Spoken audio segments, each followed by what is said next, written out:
गरीब माँ बेटी की जादुई बैंगन की खेती। करिश्मा अपनी बेटी रूपा के साथ गांव के मुखिया के खेतों में बैंगन की खेती करके अपने घर का गुजारा किया करती थी। लेकिन गांव का मुखिया उनके ऊपर अत्याचार करके उन्हें कम पैसे देता। वह माँ बेटी बहुत ज्यादा बेबस थी, जिसके चलते उन्हें ये अत्याचार सहन करने पड़ते।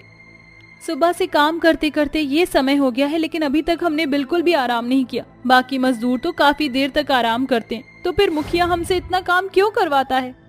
अब बेटी मैं तुझे क्या बताऊं, ये तो हमारी मजबूरी है। अगर हम यहाँ काम नहीं करेंगे तो तू तो जानती ही है, हमारा गुजारा नहीं चल पाएगा। जब से तेरे पिताजी हमें छोड़ कर गए हैं, हमारा जीना दुश्वार हो गया है। अपनी माँ की बात सुनने के बाद रूपा चुपचाप से काम करती रहती है।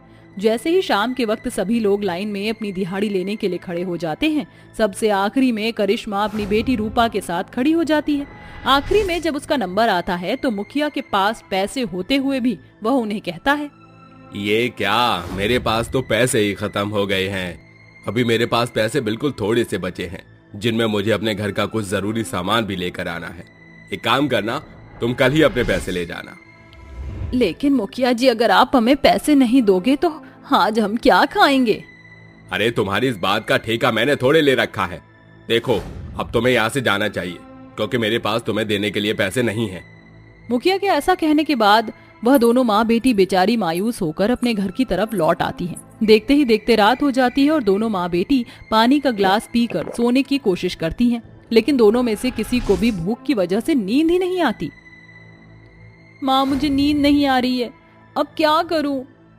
मैं जानती हूँ बेटी, खाना ना खाने की वजह से ही तुझे नींद नहीं आ रही, पर मैं क्या करूं बेटी, मैं मजबूर हूँ।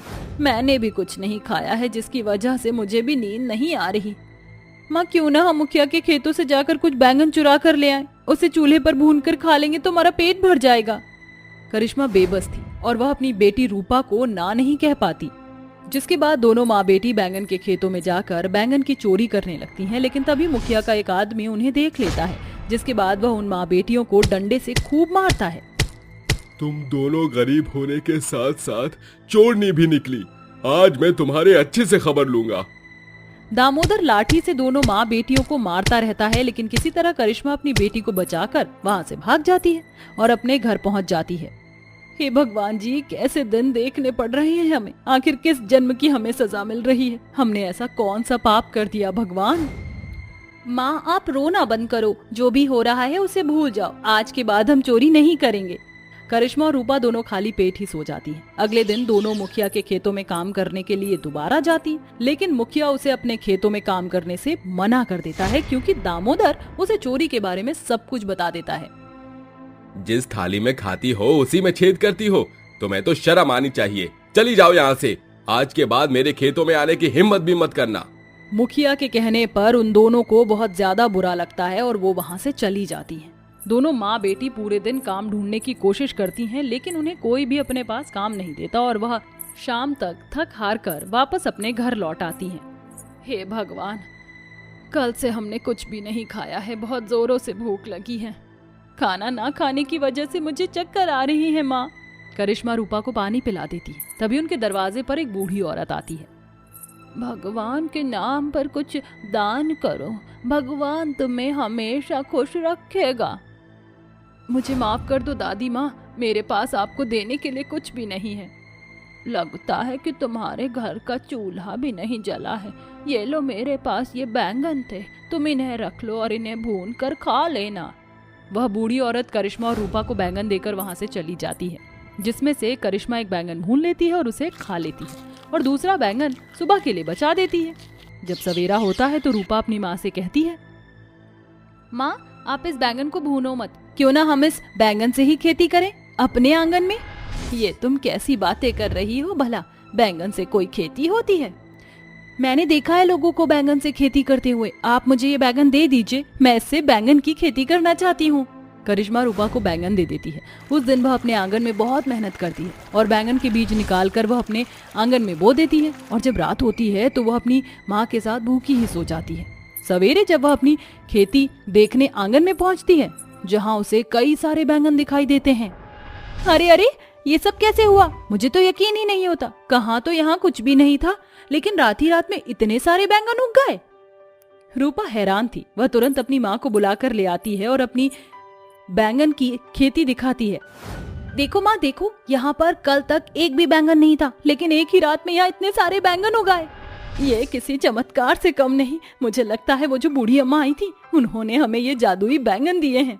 माँ अब तो हमें किसी के यहाँ काम करने की कोई जरूरत नहीं होगी। हम इन बैंगनों को बेचकर अपना गुजारा कर सकते हैं।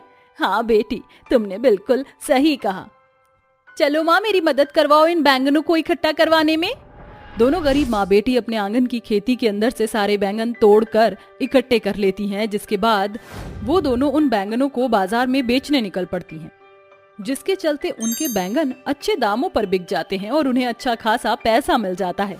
देखो माँ, अगर हम एक सप्ताह मुखिया के पास काम करते तो वो हमें इतने पैसे नहीं देता जितने पैसे आज हमने एक दिन में कमाए हैं।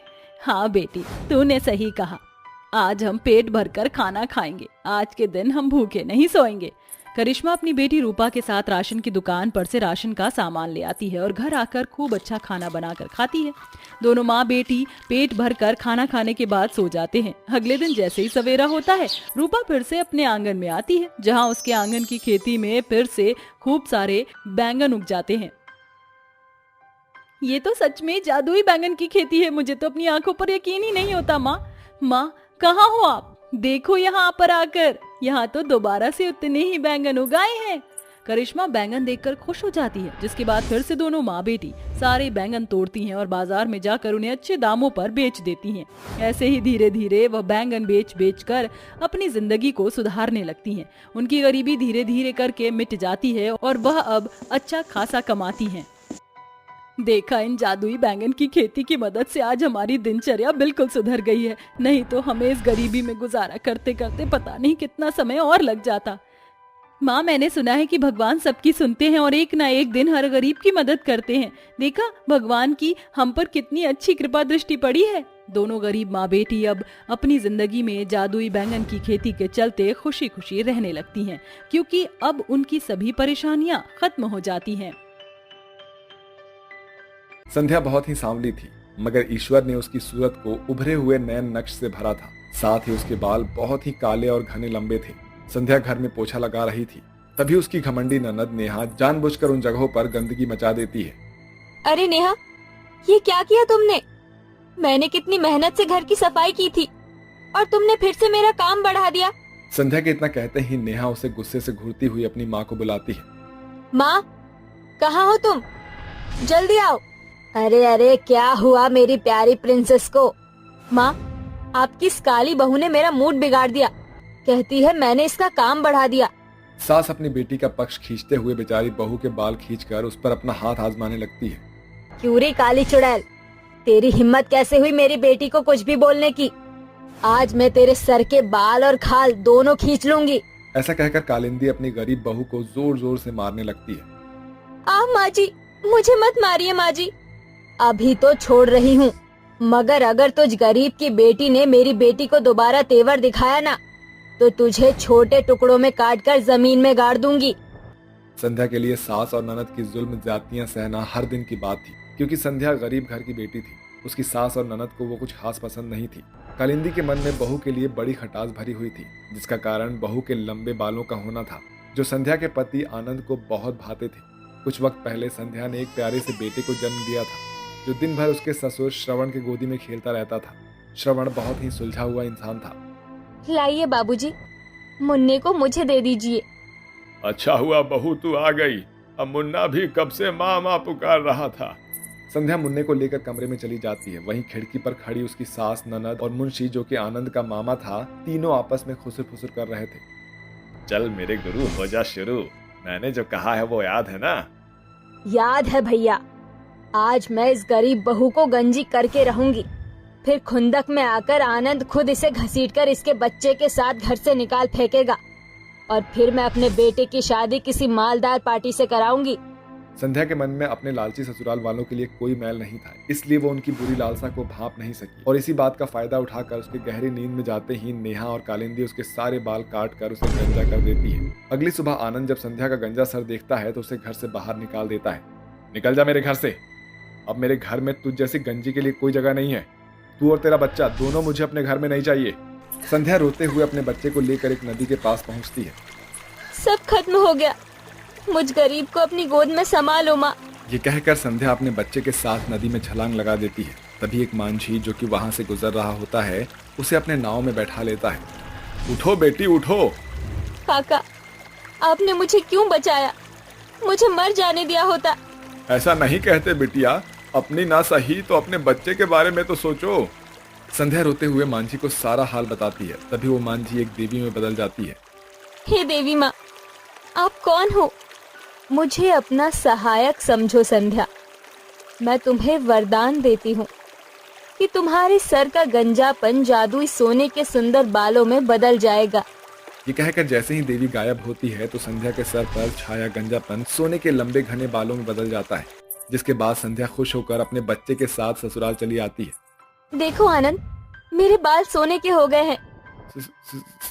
संध्या, तुम्हारे बाल सच में सोने के हो गए? संध्या, हाँ? हाँ आनंद, सच में। अरे हम कैसे मान ले? जरा अपने बालों का जादू चलाकर तो दिखा, तो जानू। ऐ मेरे जादुई बाल, दिखा दे अपना कमाल और कर दे हमें माला माल। जैसे ही बहू अपने काले बालों को छूकर ऐसा कहती है, एक तेज चमचमाती हुई चमक उसके बालों पर घिरने के साथ संध्या के बाल मखमली मुलायम सोने के बाल में बदलकर झमाझम सोने के सिक्के बरसाने लगती है, जिससे संध्या के लालची ससुराल वालों की आंखें फटी की फटी रह जाती हैं। अरे वाह रे मेरी बहू, तेरे बाल तो अमीरी की खरी खान बन गई है। सोने के सिक्कों की ढेर लगा दी। अब तो हमारी ऐश ही ऐश होगी। जादुई बालों की बदौलत लालची ससुराल वाले संध्या से झूठे मुंह प्यार से पेश आने लगते हैं। एक दिन पूरा परिवार कमरे में एकजुट होकर बातें करते हैं। अरे मुंशी मामा, हमें भी तो बताओ, तुम्हारे दिमाग में कौन सी खुराफाती खिचड़ी पक रही है? देख भांजे, तेरी बीवी के जादुई बाल हम सभी के लिए सोने के अंडे देने वाली मुर्गी के जैसे हैं। बस इसी तरह से हमें अपने जुबान की मीठी छुरी चलाते रहना होगा। सभी मुंशी के चलाए चलने लगते हैं। एक सुबह, माँ मेरी कंपनी डूब गई, अब मेरे पास एक फूटी कौड़ी भी नहीं है। समझ नहीं आ रहा है कि मैं क्या करूं और कैसे करूं। अरे आनंद, तू परेशान क्यों होता है? मैं बहू से बात करती हूँ। ले, बहू आ गई। आनंद जी, क्या हुआ? आप परेशान क्यों हैं? अरे बहू, आनंद कोई नया काम खोलना चाहता है जिसमें बहुत पैसे खर्च होंगे। अब बाहर सूदखोर से मोटी ब्याज पर पैसे लेने से अच्छा तू अपने बालों का जादू चला देती तो बात बन जाती। क्यों नहीं माँ जी? ऐ मेरे जादुई बाल, दिखा दे अपना कमाल, कर दे हमें माला माल। अपने बालों को छूकर संध्या ये शब्द जैसे ही पूरे करती है तो उसके बाल सोने के होकर खूब सारे सिक्के बरसाते हैं। ऐसे ही दिन बीतते जाते हैं, जिसके साथ संध्या के ससुराल वालों का लालच बढ़ता ही चला जाता है। हर दिन कोई ना कोई उसके जादुई बालों से अपने मनमर्जियों और महंगे खर्चों के लिए संध्या के बालों का फायदा उठाते थे। ये सब संध्या को समझ आने लगा था और आखिरकार उसके ससुर श्रवण ने कहा, संध्या बहू, तू अपने बालों का जादू ऐसे निकम्मे लोगों पर क्यों न्यौछावर कर रही है? इस पर संध्या हिचकिचाती हुई पूछती है। मैं कुछ समझी नहीं पिताजी। संध्या बहू, तू बहुत भोली है रे, इसलिए तुझे अपने पति, ननद और सास की आंखों में गड़ा लालच नजर नहीं आ रहा है। ये तब तक तुझे निचोड़ते रहेंगे जब तक कि तेरे जादुई बाल की खाल ना निकाल दे, है ना? जिस दिन तेरे बालों का जादू टूट जाएगा, ये तुझे और मुन्ना को दूध में पड़ी मक्खी के जैसे घर से निकाल के फेंकेंगे। आया समझ में? संध्या बड़ी सफाई से अपने ससुर के कहे बात को नकार देती है, मगर वो खुद भी सब देख रही थी। एक रोज संध्या आंगन के हैंडपंप के पास बैठकर मुन्ना को नहला रही थी कि तभी उसकी चिड़ोकली ननद नेहा हाथों में तेज कैंची लेकर दबे पांव संध्या के बाल काटने को आती। आज मैं इसके जादुई बाल काटकर इसे फिर से गंजी बना दूंगी, फिर आएगा मजा। कालिंदी, आनंद और मुंशी संध्या को कसकर पकड़ लेते हैं और जैसे ही नेहा संध्या के बालों पर कैंची लगाती है, संध्या के बाल नेहा को पूरी तरह जकड़कर दूर फेंक देते हैं, जिसके बाद संध्या के बाल बारी बारी से लालची ससुराल वालों को मजा चखाते हैं, जिसे देखकर संध्या का नन्हा सा बेटा खिलखिलाकर हंस पड़ता है। हाय राम, ये बाल है कि बवाल है, कमर तोड़ डाली। ये सारा किया धरा शकुनी मामा का है। इसी ने हमारे मन में लालच भरा था और इसने ही हमें बाल काटने को कहा था। माँ जी, आनंद जी, नेहा, आप तीनों मेरी जिंदगी का हिस्सा है। अगर आप दूसरों के चलाए चलेंगे तो अंजाम यही होगा। और मेरे जादुई बाल गरीबों की जरूरतों के लिए मुझे मिले हैं, न कि आप लोगों की आवारागर्दी के लिए। आइंदा बाल काटने की कोशिश की तो अंजाम आप देख ही चुकी हैं। बहू के जादुई बाल की मार खाकर मुंशी अपना सामान बांधकर वहां से चला जाता है, जिसके बाद संध्या के ससुराल वालों के मन में उमड़ी लालच भी धीरे धीरे घटने लगती है। वहीं संध्या अपने बालों से बेसहारा हारे हुए लोगों की मदद किया करती है।